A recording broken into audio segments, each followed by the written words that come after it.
Hello guys, welcome back to my YouTube channel. तो guys, आज मैं बाहर ही पढ़ाई कर रही थी क्योंकि आज का मौसम अच्छा था और मेरे हाथ बहुत बुरे हो रहे हैं। इनमें कलर लगा हुआ है क्योंकि मैंने मम्मी के बालों में हेयर कलर लगाया था और ब्रश से अच्छा नहीं लगता है तो मैंने अपने हाथों से ही लगा लिया था।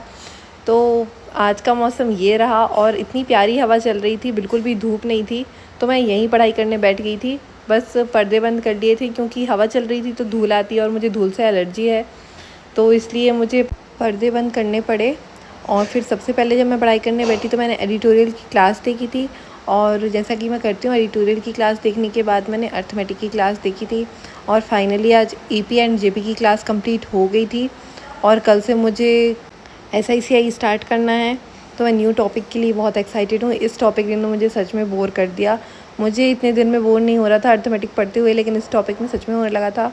और आज मैंने 2 टेस्ट लगाए थे, एक रीजनिंग का था, एक मैथ्स का था और दोनों क्लर्क के थे। कल मैंने पीओ के लगाए थे, आज मैंने क्लर्क के लगा लिए। और सबसे पहले तो मैंने एडिटोरियल की क्लास ही देखी थी, ये मैंने भी बताया। और आज भी मीनिंग्स नोट नहीं कर पाई थी मैं, लेकिन अब मैंने सोचा है कि मंडे से डेली मीनिंग नोट करूँगी और उनको रिवाइज़ भी करूँगी। अभी थोड़ी जल्दी में मैं पढ़ाई करने बैठती थी सुबह की क्लास जल्दी से कंप्लीट हो जाए, फिर नेक्स्ट पढ़ना है। और इसके साथ अभी करंट अफेयर की क्लास नहीं देख पा रही हूँ मैं, तो अब थोड़े ठीक से करूँगी। मंडे से डेली अच्छा रूटीन रखूँगी मैं। और ये रही अर्थमेटिक की क्लास लास्ट वाली।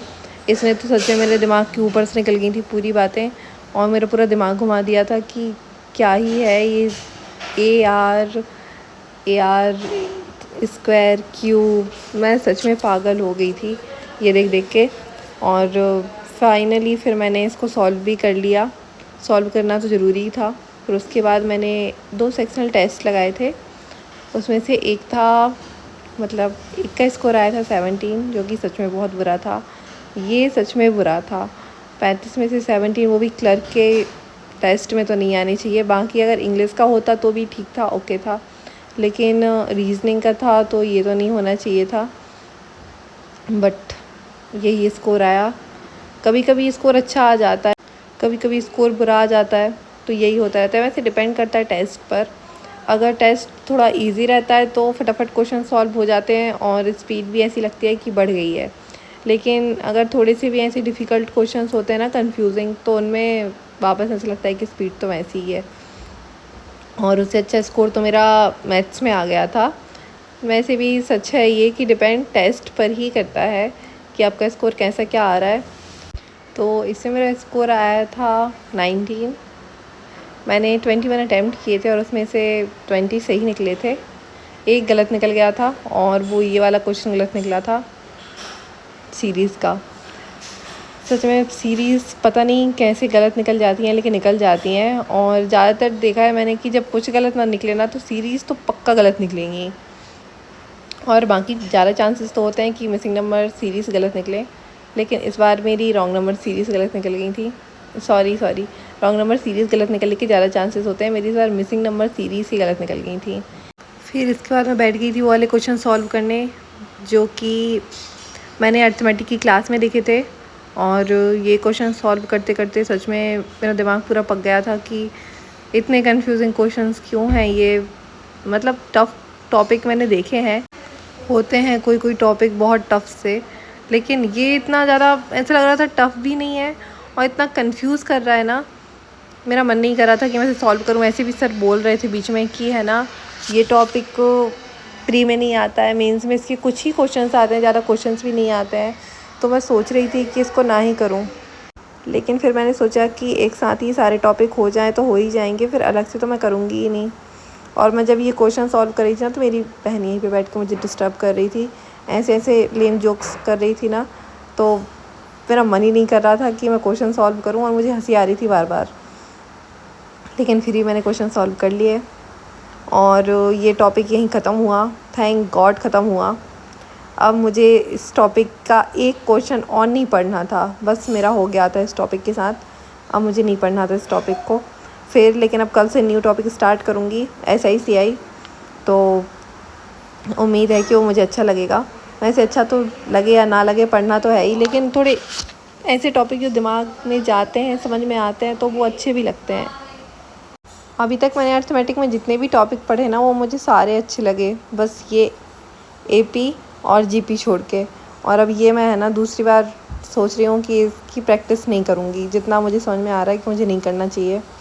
और फिर ये रही वो पीडीएफ जो मैंने सॉल्व की थी कल, ये मैंने ग्रुप में शेयर कर दी थी। इससे पहले वाली पीडीएफ मैंने शेयर कर दी थी। मैं आई थिंक 23 नंबर की, मतलब डे 23 की पीडीएफ सॉल्व कर रही थी, और मैंने डे 22 तक टेलीग्राम चैनल पर शेयर कर दिया। जिसके पास भी टेलीग्राम चैनल नहीं है वो मेरे यूट्यूब चैनल की डिस्क्रिप्शन में जाके वहाँ से लिंक ले सकता है और टेलीग्राम चैनल ज्वाइन कर सकता है। वहाँ पे मैं डेली ट्राई करती हूँ कि मैं पीडीएफ शेयर करूँगी, बट अगर कभी कभी नहीं हो पाता है तो मैं अगले दिन कर देती हूँ शेयर। तो ये रही वो सारी पीडीएफ मैथ्स की, और इनको मैं पूरी शेयर सॉल्व नहीं करती हूँ। आप लोग बताना कि आप लोग पूरी सॉल्व करते हो या मेरी तरह सिर्फ कुछ कुछ ही। मैं ज़रूरी टॉपिक कर लेती हूँ, जैसे कि डीआई, ये तो मैं करती ही हूँ। बाकी ये मैंने अपने पिछले ब्लॉग में ही बताया कि मैं इनमें से कौन कौन सी चीज़ें सॉल्व करती हूँ। इंग्लिश में आर्ट्स ही करती हूँ। इंग्लिश का टेस्ट नहीं दे पाई तो मुझे ये थोड़ा सा बुरा लग रहा था कि मैथ्स और रीजनिंग का टेस्ट हो गया था। और आई थिंक कल दिया था मैंने पीओ का इंग्लिश का टेस्ट, लेकिन क्लर्क का मैं इंग्लिश का टेस्ट ही नहीं दे पा रही हूँ। बट अब मैं कोशिश करूँगी कि कल संडे है तो कल मैं फुल टेस्ट दूँगी। अभी तक ऐसा हो रहा है कि मैं सेक्शनल टेस्ट ही दे रही हूँ 2-3 दिन से, लेकिन 2-3 दिन से नहीं, बहुत ज़्यादा दिन हो गए जब से मैं सेक्शनल टेस्ट ही दे रही हूँ, फुल टेस्ट नहीं दे पा रही हूँ। और सोचा मैंने ये था कि क्लर्क का डेली एक टेस्ट देना है, इससे प्रैक्टिस तो होती है, साथ में स्पीड भी बढ़ती है। तो कल संडे है तो सोच रही हूँ कल क्लर्क का और एसबीआई पीओ दोनों का एक एक टेस्ट दे दूँगी। और अभी इतने दिन से मैंने सोचा तो था, लेकिन मैं क्लर्क और पीओ का दोनों का टेस्ट नहीं दे पा रही थी। बट कल पूरी कोशिश रहेगी कि कल मैं ज़्यादा कोई पढ़ाई यहाँ वहाँ से टॉपिक ना उठाऊँ और टेस्ट पे फोकस करूँ, क्योंकि संडे को टेस्ट पे ही फोकस करना चाहिए मेरे हिसाब से। बाकी पूरे वीक कॉन्सेप्ट देख सकते हैं और जो टॉपिक वीक है उस पर काम कर सकते हैं। और अभी इतने दिन से मैं परफेक्शन की क्लास नहीं देख पा रही थी, तो कल फाइनली मैंने परफेक्शन की क्लास भी देख ली। परफेक्शन की क्लास देखने के बाद फिर मैंने कुछ पढ़ाई नहीं की थी, ये सबसे लास्ट में देखी थी मैंने। और डेली नहीं देख पा रही हूँ, लेकिन अभी ट्राई करूँगी कि डेली परफेक्शन की क्लास देखूँ। और बस अभी मैंने इतनी ही पढ़ाई की थी कल, और अभी मैं अपने ब्लॉग को यहीं ख़त्म करती हूँ। मेरे चैनल को सब्सक्राइब करना और वीडियो को लाइक करना अगर वीडियो अच्छी लगी हो तो। और बाकी सब लोग बताना कमेंट बॉक्स में कि आपकी तैयारी कैसी चल रही है। So bye bye guys, all the best सभी को।